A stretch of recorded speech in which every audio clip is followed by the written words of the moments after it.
El tema de esta mañana, porque sé que se tienen que ir a trabajar, ¿verdad? Y ya me dijeron que no me podía tardar tanto, así es de que vamos a ir corriendo, ¿sí? Sí, vamos, ok. El tema de esta mañana se llama En los negocios de mi Padre. Y está basado en el Evangelio según San Lucas, capítulo número 2, versículos 41 al 50. Se los voy a leer. Dice la palabra: iban sus padres todos los años a Jerusalén en la fiesta de la Pascua, y cuando tuvo 12 años, refiriéndose a Jesús, a nuestro Señor Jesucristo, subieron a Jerusalén conforme a la costumbre de la fiesta. Al regresar ellos, acabada la fiesta, se quedó el niño Jesús en Jerusalén sin que lo supiesen José y su madre. Y pensando que estaba entre la compañía, anduvieron camino de un día y le buscaban entre los parientes y los conocidos, pero como no le hallaron, volvieron a Jerusalén buscándole. Y aconteció que 3 días después le hallaron en el templo, sentado en medio de los doctores de la ley, oyéndoles y preguntándoles. Y todos los que le oían se maravillaban de su inteligencia y de sus respuestas. Cuando le vieron, se sorprendieron, y le dijo su madre: hijo, ¿por qué nos has hecho así? He aquí tu padre y yo te hemos buscado con angustia. Entonces él les dijo: ¿por qué me buscabais? ¿No sabíais que en los negocios de mi padre me es necesario estar? Mas ellos no entendieron las palabras que les habló. De ahí salió el título de esta reflexión: en los negocios de mi padre me es necesario estar. Y si nosotros quisiéramos hacer un estudio verso por verso, no nos da el tiempo. Así es de que no lo vamos a hacer de esa manera, pero quiero que veamos el versículo número 49. ¿Qué es lo que podemos ver? Si nosotros somos no solamente lectores de la palabra de Dios, sino somos estudiosos de la palabra. Y aquí estaba platicando con una docente mientras estaba comiéndome un panecito y un cafecito, y estábamos hablando de eso, de la enseñanza, de la educación. Bueno, cuando nosotros leamos la Biblia, tenemos que ir como un estudioso, tenemos que hacerle preguntas al texto. Eso se le llama el método inductivo de educación, y el método inductivo tiene 3 partes. Apúntele. De hecho, siempre hago este consejo a donde quiera que voy. Cuando usted venga a la iglesia, venga primero con un corazón dispuesto, segundo, traiga su Biblia, y tercero, traiga un cuaderno. Traiga un cuaderno. ¿Por qué? Porque por muy brillante que esté su mente, no se le va a quedar todo lo que oiga. Y entonces es bueno cuando llegue a casa darle una repasada y seguir meditando, y le saca mucho más provecho, porque si no, para el próximo domingo usted ya se le olvidó todo lo que dijeron. Pues quién sabe de qué habló, no me acuerdo. No, entonces mira qué bien. Te felicito, mi hermana. ¿Cómo te llamas? Leticia, ponte de pie. Enséñales tu cuaderno. Ahí está, miren, eso es lo que todos ustedes deben de hacer. Amén, gloria a Dios. Ahí están, eso, ok. Bueno, el método inductivo, apúntele, método inductivo. ¿Qué es el método inductivo? El método inductivo tiene 3 partes. El número 1, la parte de observación. Ese es el método inductivo. La primera parte de observación: ¿qué dice el texto? Hay que leerlo, hay que observarlo detalladamente. Segundo punto, el punto de interpretación. ¿Qué significó para los destinatarios originales, aquellos a los que estaban ahí en ese evento? ¿Qué significó para ellos? Eso es interpretación. Y el tercer punto, que es al que a nosotros nos viene mucho bien, es la aplicación. ¿Qué significa para mí este texto? O sea, ¿qué voy a hacer con él? ¿Qué me enseña? Hay una promesa, un mandamiento, una exhortación, un qué.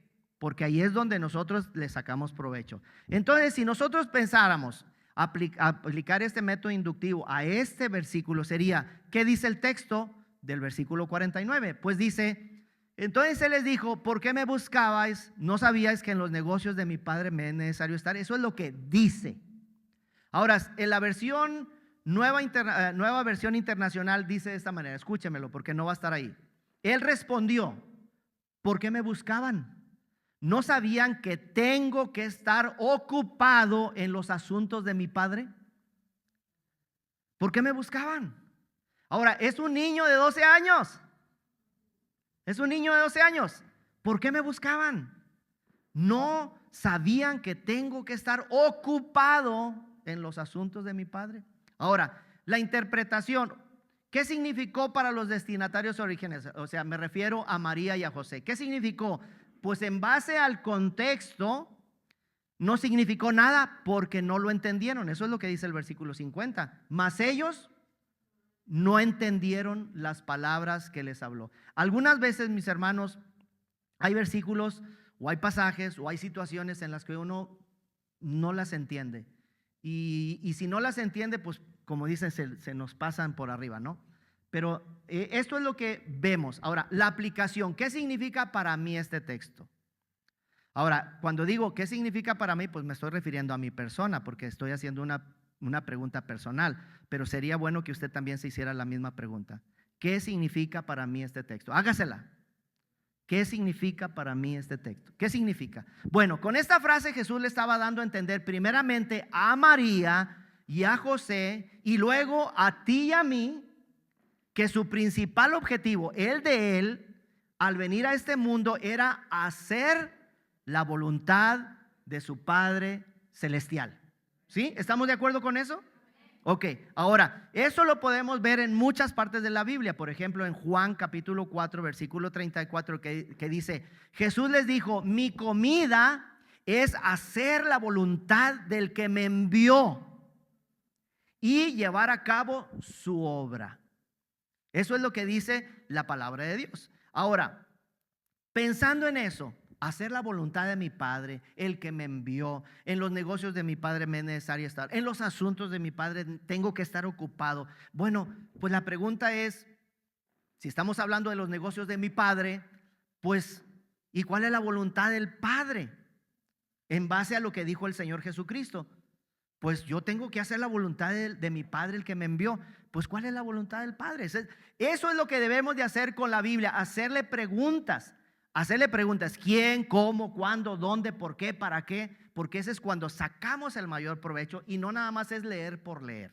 Bueno, esas son las preguntas que yo hice y esas son las cosas que encontré. ¿Y cuál es la voluntad del Padre? Si nosotros nos vamos al famoso versículo de Juan 3, 16 y 17, dice, porque de tal manera amó Dios al mundo que ha dado a su Hijo unigénito para que todo aquel que en él cree no se pierda, mas tenga vida eterna. Porque no envió Dios a su Hijo al mundo para condenar al mundo, sino para que el mundo sea salvo por él. Esa es la voluntad del Padre. Él no quiere que nadie se pierda, sino que todos procedan al arrepentimiento. Tú ya procediste al arrepentimiento si es que esa ha sido tu experiencia, porque no todos los que están aquí son, ni todos los que son están.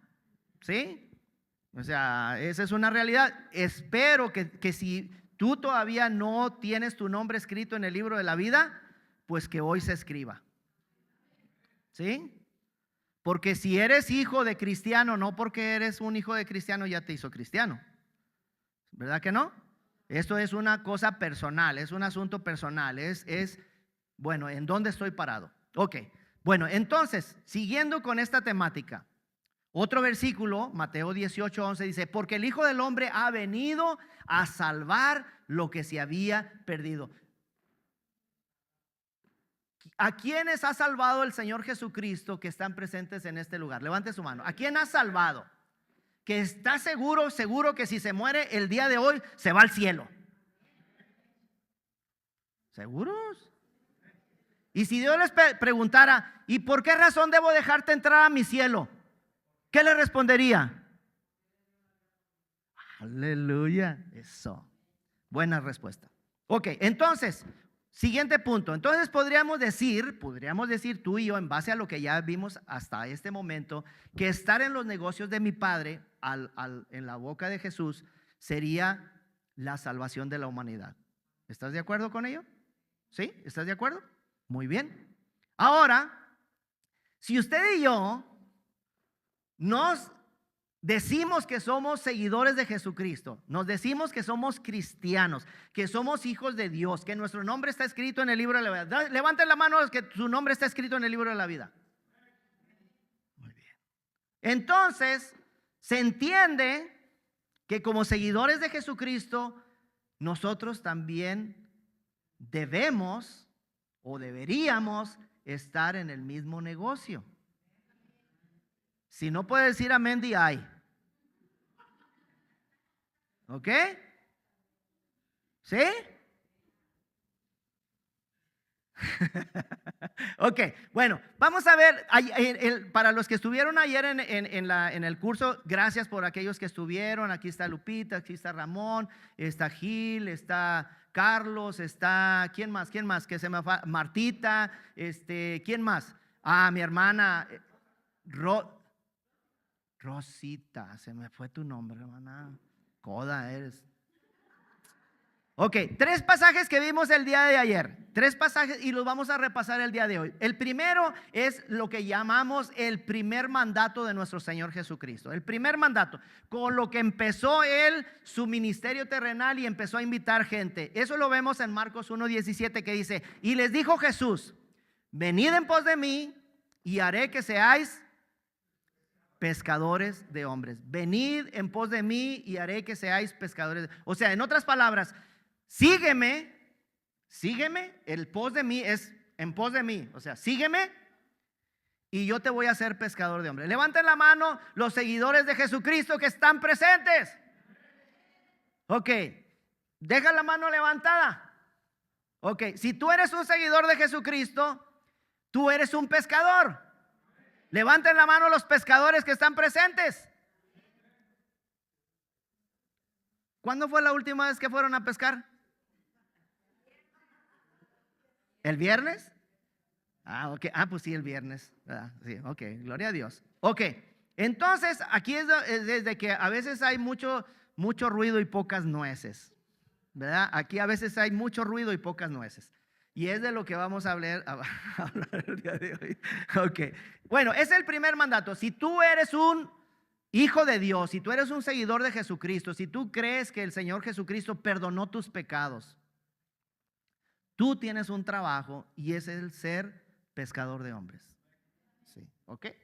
El último mandato de nuestro Señor Jesucristo nos dice en qué poder vamos a hacer ese trabajo y está en Hechos 1:8 que dice, pero recibiréis poder cuando haya venido sobre vosotros el Espíritu Santo y me seréis testigos. ¿Dónde? En Jerusalén, en toda Judea, en Samaria y hasta lo último de la tierra. Entonces, no es en tus fuerzas, porque no tienes suficientes, no es en tu poder porque no tienes poder para convertir a nadie, ni en sapo, ni en nada. Ese es trabajo del Espíritu Santo, pero precisamente el trabajo que Él tiene y el poder que Él tiene para convencer a la gente de pecado, de justicia y de juicio es el que te da la capacidad para ser un instrumento. Entonces ahí no tenemos ninguna gloria, eso lo hace el Espíritu Santo, pero nosotros lo que estamos haciendo es ser obedientes, ¿verdad? O desobedientes. Y ahí ya no levanten la mano, para que no se balconee solo. Usted o es obediente o es desobediente a lo que se le ha pedido que haga. Aparte de que usted lea la Biblia, que ore, que venga a la iglesia, que diezme y que haga lo que usted quiera, su principal trabajo es ser pescador. Estar en los negocios de su padre. Ok, vámonos rapidito. El tercer pasaje que vimos el día de ayer se le conoce como la Gran Comisión. ¿Dónde se encuentra? En Mateo 28, del 18 al 20, que dice, y Jesús se acercó y les habló diciendo, ¿a quiénes? ¿A quiénes? Y Jesús se acercó y les habló diciendo, ¿a quiénes le estaba diciendo eso? A sus discípulos, a sus seguidores, a los pescadores. ¿Sí? Toda potestad me es dada en el cielo y en la tierra, por tanto, id y hacer discípulos a todas las naciones, bautizándolos en nombre del Padre, del Hijo y del Espíritu Santo, enseñándoles que guarden todas las cosas que os he mandado, y aquí yo estoy con vosotros todos los días hasta el fin del mundo. Amén. Ok, hasta ahí todo va bien, ¿verdad? Levanten la mano si hay alguna persona que tiene su propio negocio aquí, que trabaja por su cuenta, que trabaja para él. Ahí hay una mano, ahí hay otra mano, hay otra mano, hay otra mano. Ok. Mi hermano, recuérdame tu nombre, me lo dijiste, pero ya se me olvidó. Jorge. Jorge, ¿a qué te dedicas? Jardinería, muy bien.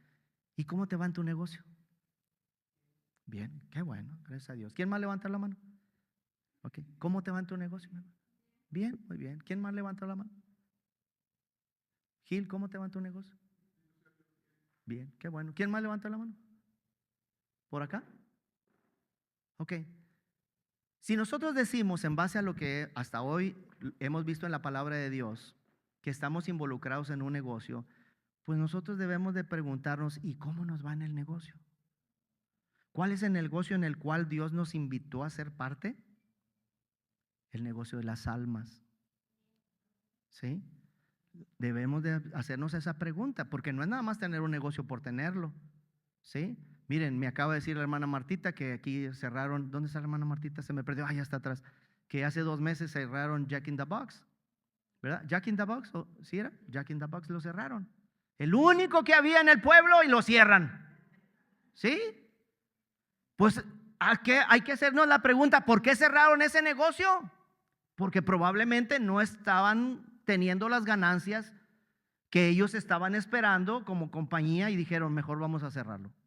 ¿Sí? Porque no es nada más decir que tenemos que la jardinería y luego pues no tiene más que deudas, ¿verdad?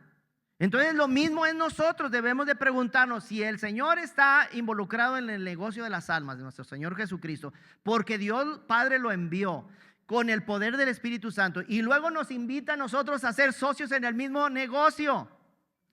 Pues debemos de preguntarnos, ¿y cómo nos va en el negocio? Pues déjame decirte, si te quedas después de este servicio, porque ya no tengo mucho tiempo, ya tengo que cortarle casi, porque si no me voy a quedar predicándole a las sillas, entonces tengo que estar corriendo porque tengo mucha información, pero si tú te quedas, te voy a dar unas estadísticas que te van a hacer temblar, pero nada más te lo anticipo, mi hermano.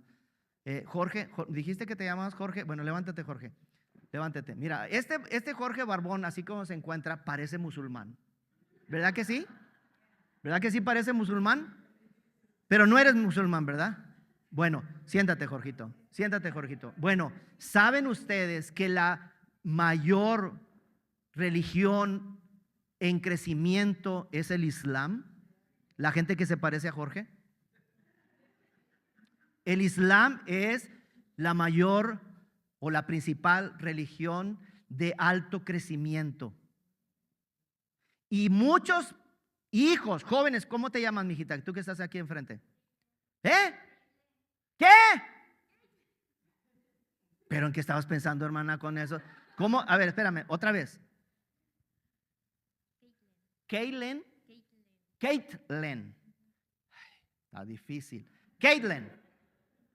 ¿Saben ustedes que jóvenes como Caitlin, que se ha criado en iglesias evangélicas toda su vida, que crecieron desde bebés, las presentaron y luego hicieron aquí la fiesta de los 15 años y eran mexicanos, o el Sweet 16 y ya son americanos con piel de mexicano?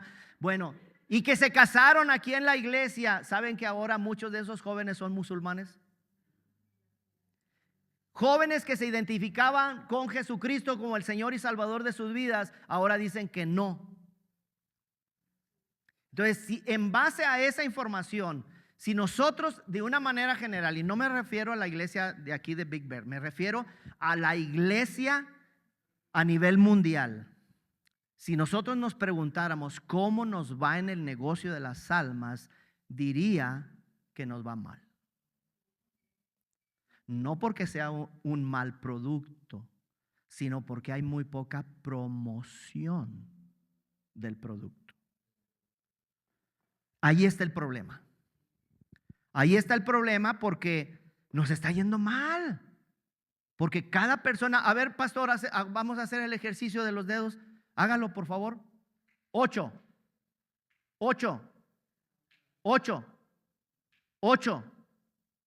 Cada vez que sonó los dedos el pastor, 8 personas murieron en el mundo. Cada segundo, 8 personas mueren. Y la mayoría sin Cristo. Dígame usted dónde va a pasar la eternidad de esa persona. Dígalo. ¿Dónde va a pasar la eternidad de una persona sin Cristo? Dígalo. Para que le cale. Y algunos son de su familia, o amigos, o vecinos, o compañeros de trabajo. Tenemos que hacer conciencia de eso. No es que sea un mal producto, como lo vuelvo a repetir, sino que no se está predicando el evangelio. Esa es la mala noticia. Ahora déjeme, le doy la buena, porque usted vino a escuchar el evangelio, ¿verdad? Y el evangelio son buenas noticias. ¿Cuál es la buena noticia? Pues que usted y yo somos la respuesta. Diga yo, pero así como con el signo de interrogación. ¿Yo? Sí, sí. Pero yo soy mujer, sí. Y yo soy hombre, sí. Yo soy viejo, sí. Yo soy joven, sí. Yo tengo educación universitaria, sí. Yo no tuve la oportunidad de ir a la escuela, sí. Ay, hasta en inglés se la aventó la hermana. Yes. Digo, por si no habían entendido el sí. Yes. We.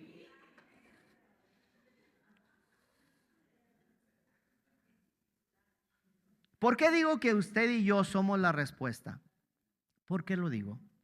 Porque usted y yo sabemos o podemos aprender cómo compartir el evangelio.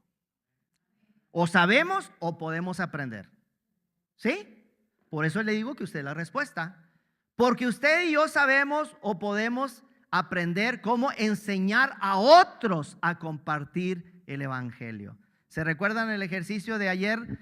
Una mano, haga así, la mano derecha para arriba y la mano izquierda para abajo.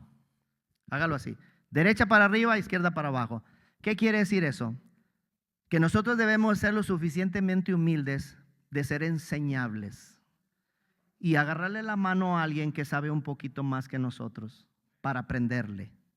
Pero de la misma manera, tomar a alguien que sepa un poquito menos que nosotros para enseñarles. Eso es el verdadero discipulado. Cuando dice enseñándoles que guarden todas las cosas, se refiere a eso.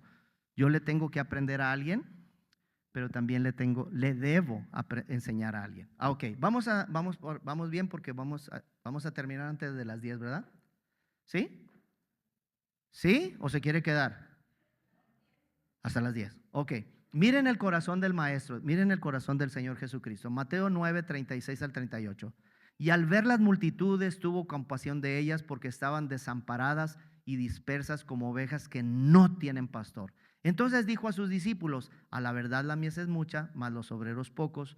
Rogad pues al Señor de la mies que envíe obreros a su mies. ¿Cómo dice ahí? Lo dice de otra manera, ¿verdad? Al ver las multitudes, Jesús tuvo compasión de ellas, porque estaban desamparadas y dispersas como ovejas que no tienen pastor. Entonces dijo a sus discípulos: ciertamente es mucha la mies, pero son pocos los segadores. Por tanto, pidan al Señor de la mies que envíe segadores a cosechar la mies.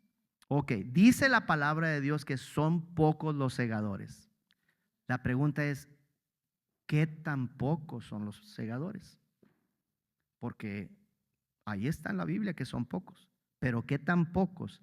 Déjeme decirle, hay una estadística que dice que solo el 5% del cristiano evangélico comparte de su fe.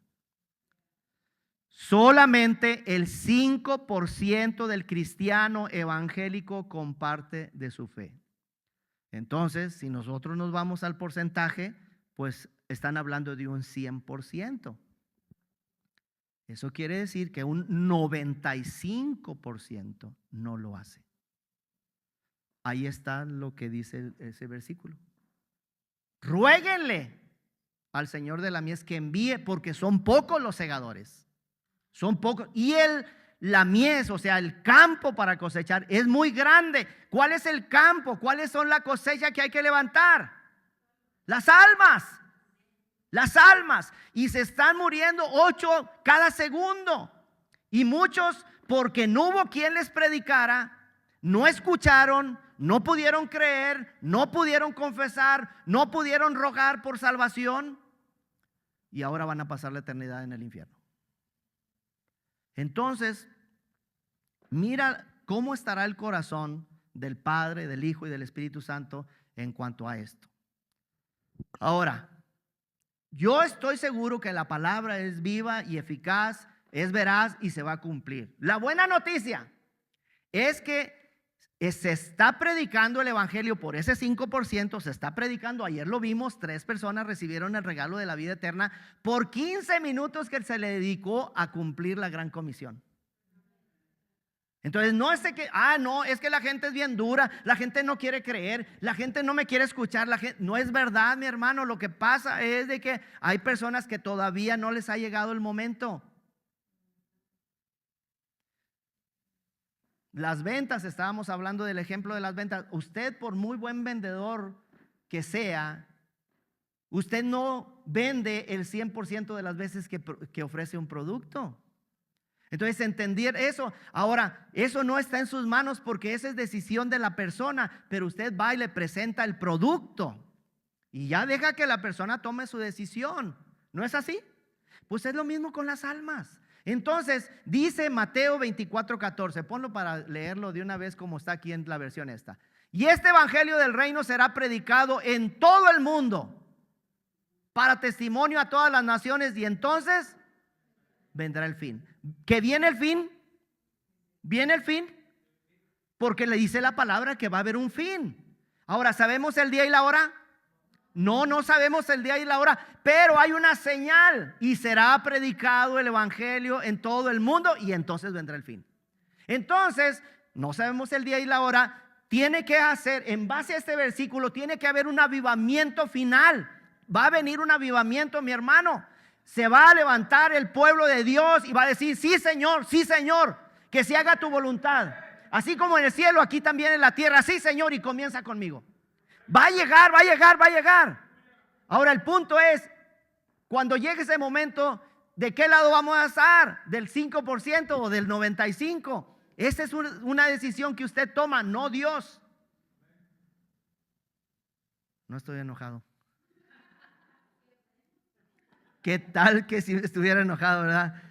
Es que así somos los norteños. Dijo mi hermana Nica, ¿verdad? Dijo: usted no parece mexicano, no habla como mexicano. Déjame que predique, hermana, ya te vas a dar cuenta que sí me va a salir lo mexicano y del norte. Sí, porque el pastor también es mexicano, pero él no habla así como yo, ¿verdad? Porque es de otra parte del país. Tú y yo debemos decir: tengo que ocuparme de los asuntos de mi Padre. Tú y yo debemos de decir, debemos. Tú y yo debemos.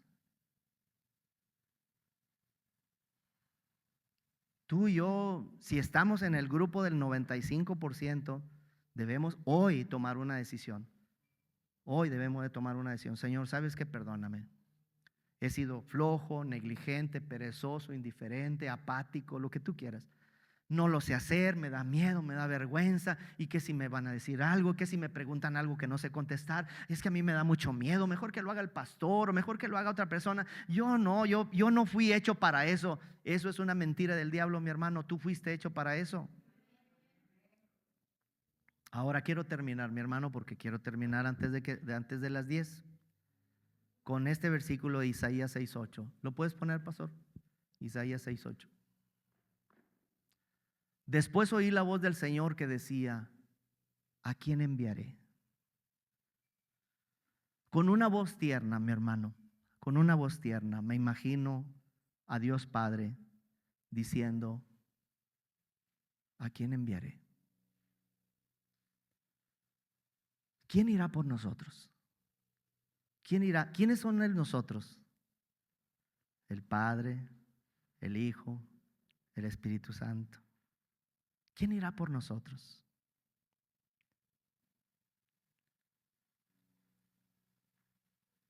Isaías contestó porque oyó. Si se fijan, si son observadores, el versículo comienza diciendo que oyó la voz del Señor. Oyó. Bueno.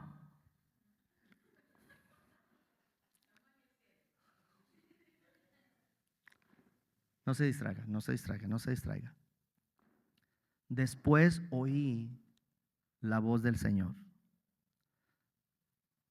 Hoy, aparte de que yo fui el que prediqué, que el que compartí, tómelo como que usted oyó la palabra escrita, oyó la voz de Dios, porque la Biblia es la palabra de Dios. Así le pasó a Isaías, oyó la voz de Dios y él escuchó que Dios decía: ¿a quién enviaré y quién irá por nosotros? Y entonces él respondió: Isaías, heme aquí, o aquí estoy yo, envíame a mí. Quisiera que te pusieras de pie, mi hermano. Ya nos vamos. Ya nos vamos a ir. Pero si no aplicamos el mensaje a nuestras vidas, entonces no hicimos el mensaje inductivo. O sea, sí. Oh, ¿va a haber cena del Señor? Amén. Ok. Entonces, mi hermano, aquí hay una invitación. Y la invitación es esta. Dice la palabra del Señor que los campos ya están listos para la siega y que el campo es muy grande, pero que son muy pocos los obreros, muy pocos los segadores. Y dice: ruéguenle al Señor de la mies que envíe. Gracias, mi hermano. Ruéguenle al Señor de la mies que envíe obreros. Gracias, mi hermano. Hoy no te hago la invitación, te la hace el Señor y te invita a que seas parte y que le digas: aquí estoy. Si tú hoy quisieras decirle al Señor: Señor, no lo sé hacer, no sé cómo hacerlo, me da miedo, me intimida, pero quiero ser obediente, quiero que te salgas de tu lugar y que te vengas al frente.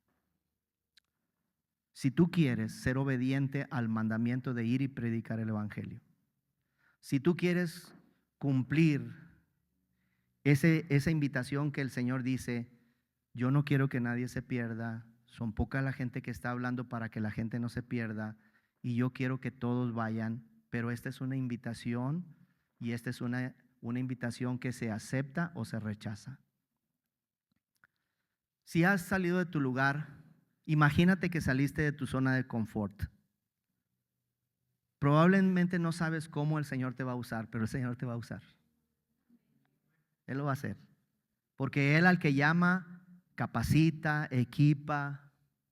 Pero qué lindo que hoy más de uno le digamos al Señor: Señor, heme aquí, envíame a mí. Señor, aquí estoy, envíame a mí.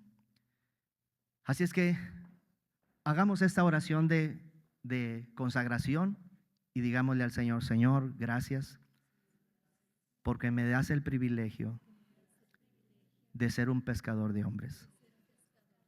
Señor, no lo sé hacer, enséñame, lléname con tu Espíritu Santo para que en tu poder yo lo haga de una manera efectiva. Llévame a la persona que está sensible, llévame a la persona que está en necesidad. Te lo pido en el nombre de Jesús. Amén. Pastor, ¿tú vas a oficiar? Yo. Gracias por decirme de última hora, sin vergüenza. Ok, porque vamos a hablar de algo que el Señor nos ha enseñado, que la noche que el Señor Jesús fue entregado, tomó pan y dijo: este pan representa el cuerpo que por ustedes es partido. Háganlo en memoria de mí. Así es que cada vez que tomemos este pan, estamos recordando que el Señor Jesucristo murió en la cruz del Calvario, su cuerpo fue partido porque tomó nuestro lugar. Y lo hacemos creyendo que el Señor viene pronto, porque dijo: háganlo en memoria de mí hasta que yo vuelva. Tomemos el pan.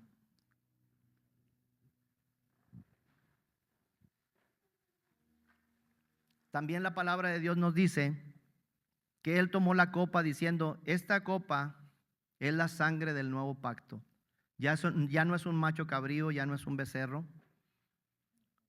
Fue la sangre derramada de nuestro Señor Jesucristo, porque se cumplía lo que la palabra de Dios dice, que sin derramamiento de sangre no hay perdón de pecados. Y este sacrificio, esta copa, solamente nos recuerda el precio que se pagó para que nosotros digamos que nuestros pecados son perdonados y que nuestro nombre está escrito en el libro de la vida. Y lo hacemos en memoria de Él. Bebamos. Padre, te damos gracias porque nos podemos sentar a tu mesa. Te damos gracias. Te damos gracias, Señor, porque nosotros no pudimos hacer nada para merecernos la salvación. Tu palabra claramente dice que por gracia somos salvos por medio de la fe, y esto no es de nosotros, pues es un don de Dios, no por obras para que nadie se gloríe. Gracias porque podemos decir que tú eres nuestro Padre y Jesús es nuestro Señor y Salvador. Pero hoy, en este día de la Santa Cena, en este día de este recordatorio, qué mejor momento para decir: y mi familia, y mis amigos, y mis compañeros de trabajo, que todavía su nombre no se escribe en el libro de la vida, ¿quién irá a darles este mensaje de reconciliación? Y entonces, con alegría, escucharás, o ya escuchaste, Señor, que mis hermanos han dicho: aquí estoy, envíame a mí. Gracias, Señor, por este momento. Ahora te pedimos que nos despidas en paz, que podamos ser buenos administradores del resto de este día. Los que van a ir a trabajar, que cuídales, Señor, guárdales, que les pueda ir muy bien, Señor. A los que se van a quedar, que podamos seguir estudiando y meditando. Yo bendigo la vida del pastor Aarón, bendigo la vida de su matrimonio, de su familia y de esta congregación. Yo reprendo toda obra del enemigo que quisiera lastimar y dañar a esta obra. Señor, que sea tu Espíritu Santo quien se derrame sobre cada uno de mis hermanos, que haya un Pentecostés en este lugar, Señor, y que podamos ver los cielos abiertos para la gloria de tu nombre. En el nombre de Jesús, amén. Mis hermanos, la paz de Cristo sea con ustedes.